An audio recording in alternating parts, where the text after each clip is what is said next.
Alors, Bezrat Hashem, le Zohar de ce matin, l'Unishmat, Myriam, Yamna, Batrana, Machlouf, Eliaou ben Frecha, ve Mordechai, Shamir, ben Yehudit. Dit Rabbi Yehuda Patach, ve Amar, Adonai Tzadik Ifran, ve Rasha Voev Hamas, San Anafsho. Normalement, qui aime Hashem? Hashem est Tzadikim. Qui, en autre mot, qui n'aime pas leurs actions, Hashem, sonné, Rasha, il n'aime pas. Hashem, il n'a pas la sin'a, il n'a pas la haine. Il a la haine contre les mauvaises actions. C'est la même chose. Quand on te dit, tu dois haïr le rachat, pas le rachat lui-même. Lui, c'est un ben Israël. Lui, c'est une personne qui ne sait pas. Tu dois haïr ses actions. Tu n'haïs pas un juif. Tu haïs ses mauvaises actions. Alors, apparemment, Hashem n'aime pas le Rechaïm. Ça veut dire qu'il n'aime pas qu'est-ce qu'ils font le Rechaïm. Mais regarde, comment Hashem, il a de la miséricorde pour le rachat. Il lui donne une chance après une autre, rien que pour qu'un jour il fasse tchouva. Même au dernier jour, au dernier souffle, Akadosh Baruch Hu espère que le rachat fasse tchouva. Regardez ça. Dit Rabbi Yehuda, viens voir. Il dit, regarde, Adam Arishon, Akadosh Baruch Hu l'a créé à Jérusalem. Il l'a créé à Aramoria. C'est là-bas qu'il a pris la terre. Comme on a étudié la semaine dernière, il a pris la terre, il a fait le corps, il lui a donné une neshama. Après Hachem, il lui crée Chava.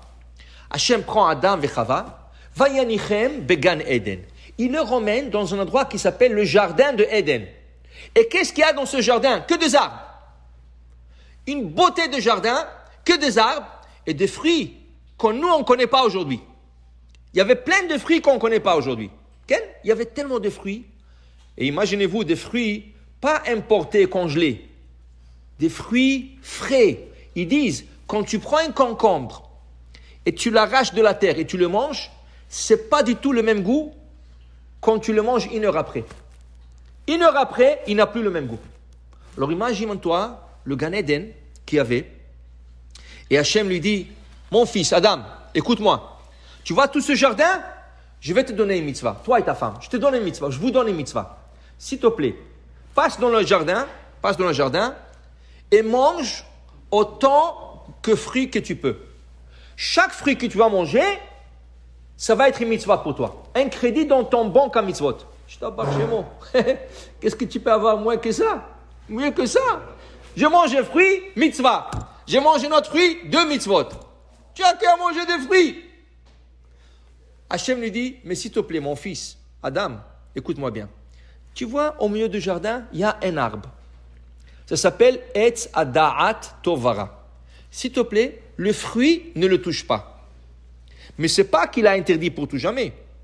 Il a interdit rien que pour la journée. Il a été créé vendredi, la journée. Avant Shabbat, il aurait permis de prendre le fruit, de le presser et de faire le kiddush. Quel était ce fruit? Selon la Gemara, il y a 4 opinions. Une opinion, c'était des raisins. C'était pas une pomme. Pomme, c'est Apple, c'est des téléphones cellulaires. Il n'y avait pas de pomme. La pomme, c'est les autres qui l'ont inventé. Pour nous, c'était des raisins, les trocs. Alors, selon ceux qui disent c'était les raisins, ils disent que juste avant Shabbat, il lui aurait donné la permission de prendre ces raisins, écraser, faire du vin et faire le kiddush, l'Ichvot Shabbat. Mais il a dit, pour le moment, mange de nos autres fruits, mange de tout ce qu'il y a ici. Ça ne touche pas. Vous savez comment c'est un enfant? Un enfant, quand tu dis ça, non, Dafka, ça, il veut. Tu peux lui donner tout. Mais rien que celui-là, non, rien qu'il veut Dafka, non, je veux ça. Donc, alors Adam Arishon, malheureusement, le Nahash est venu, il a poussé Chava a mangé, Chava a donné à Adam, ils ont donné à tous les animaux, expulsés de Gan Eden. Mais qu'est-ce qu'Hachem lui a averti? Comment Hachem l'a averti? Il l'a averti durement. Il dit, écoute-moi bien. Si tu manges de cet arbre, Beyom acholcha mimeno motamut. Tu dois quitter ce monde. Normalement, maintenant, je te crée d'une manière, tu vis éternellement. Éternel. Pourquoi? Il y avait là-bas aussi Etzachaim. Qu'est-ce que c'est Etzachaim? Disent les commentateurs, Etzachaim, c'était quand tu arrives à un certain âge, on va dire 1000 ans, et tu commences à te vieillir et sentir faible et tout ça, tu manges une feuille, quelques feuilles de cet arbre, tu rajeunis et le compteur recommence 0. Et tu peux vivre éternellement comme ça. Tu vas à cet arbre, tu prends un feuille, tu manges, tu rajeunis, tu as encore 1000 ans. Tu vas encore 1000 ans, tu vas là-bas, tu manges encore 1000 ans encore. Éternel. Mais si tu manges de fruits et de sa date, fini, tu dois mourir le même jour. Donc, il n'a pas écouté. Il a mangé. Qu'est-ce qui t'est arrivé? Akadosh Baruch Hu est vu. Pourquoi Khalta? Non, c'est pas moi, c'est la femme. Pourquoi tu as mangé toi? Non, c'est pas moi, c'est le serpent. Et le serpent, tous les trois punis. Expulsé de Gan Eden.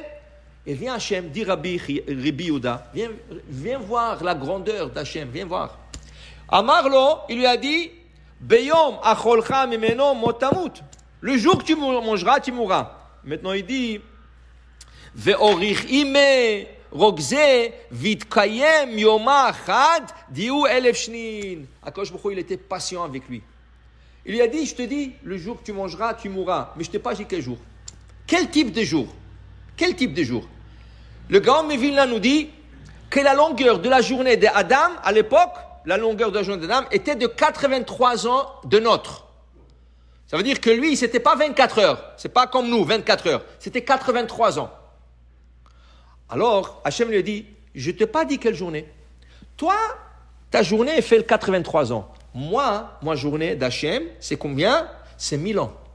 Comme dit David Amelech dans le psaume Tzadik, 90, Ki elef shanim be'enecha keyom.